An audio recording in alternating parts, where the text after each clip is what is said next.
Hello, it's me, Janette. How are you? Hope you've been well. In today's video, I'm sharing how to make a Penpal Trifold Folio. That's quite a mouthful, but this project actually started out, I wanted to make something. I didn't know what I was gonna make, and I thought, I'm gonna make like a pen pal, like some kind of snail mail, and I started scoring my A4 sized Kraft Cardstock into thirds, thinking it was thirds, completely off. I had this extra like 1.5 inch piece left over, and I was like, wait, this is not what I wanted. So I ended up making this little like folio instead.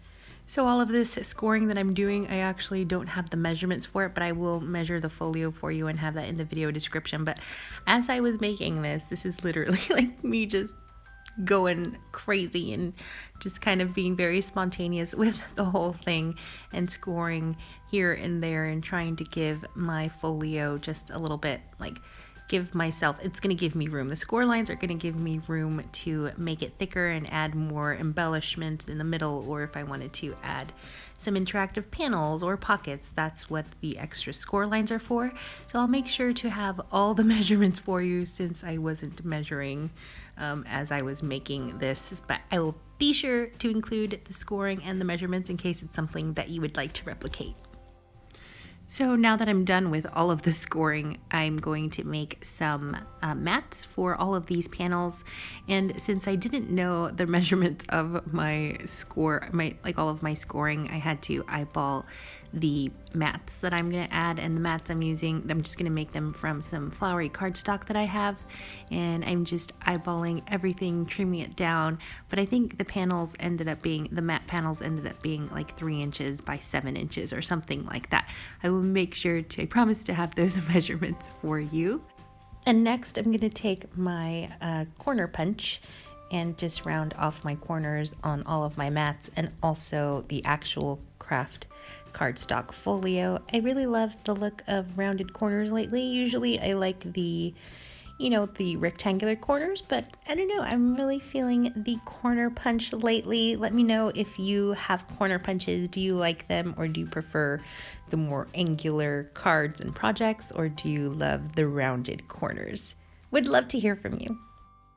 So now that my corners are rounded and I'm gluing down the mats on the outside of my folio, I'm going to work on the inside of my folio. And for the inside, I'm going with a peach cardstock, so not flowery. I felt like if the outside's going to be flowery, like I couldn't make the inside too flowery because I didn't want it to be like overwhelming, overflowing with flower, although I do love florals, but I just wanted to give my project some balance, and I felt like just regular peach cardstock would work on the inside. And then I have this tiny little mat here to add to the, which will be the closure of my folio. I still haven't figured out how to close the folio yet, but maybe some Velcro would do as a little closure for my folio, or I might just wrap a ribbon around it and just seal it, close it shut that way. Next, I wanted to create a little pocket for my folio, and so I just trimmed this piece of paper and added some red liner tape on 3 sides, and I'm going to glue that down in the center panel, and then this will give me like a space, a pocket to, write a letter or include some goodies. Next up, I'm going to be pulling some journaling cards and some random bits from my stash to add to my folio, the inside of my folio, and also some washi tape so that I can add some quick and easy interactive panels, just little panels that flippy flop when you open them. So nothing too crazy, really easy.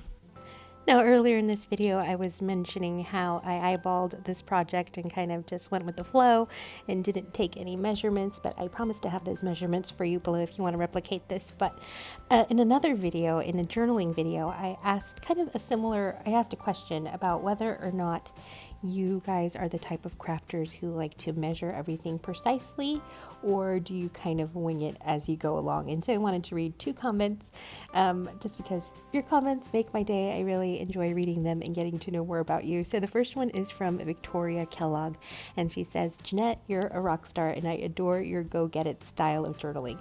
Like you, if it doesn't fit, trim it to fit. LOL, hugs my new crafty sister. Oh my goodness, Victoria, thank you so much for your comment, and I'm glad I'm not the only one that trims it down to make it fit. And the second comment comes from Sandra Embry, who I happened to meet last weekend or the weekend before that for breakfast because she lives kind of nearby, so we met up and it was a really nice time talking all about crafts. So Sandra said, love the flippy floppy interactive panels. Again, you made a lovely layout come together beautifully and effortlessly.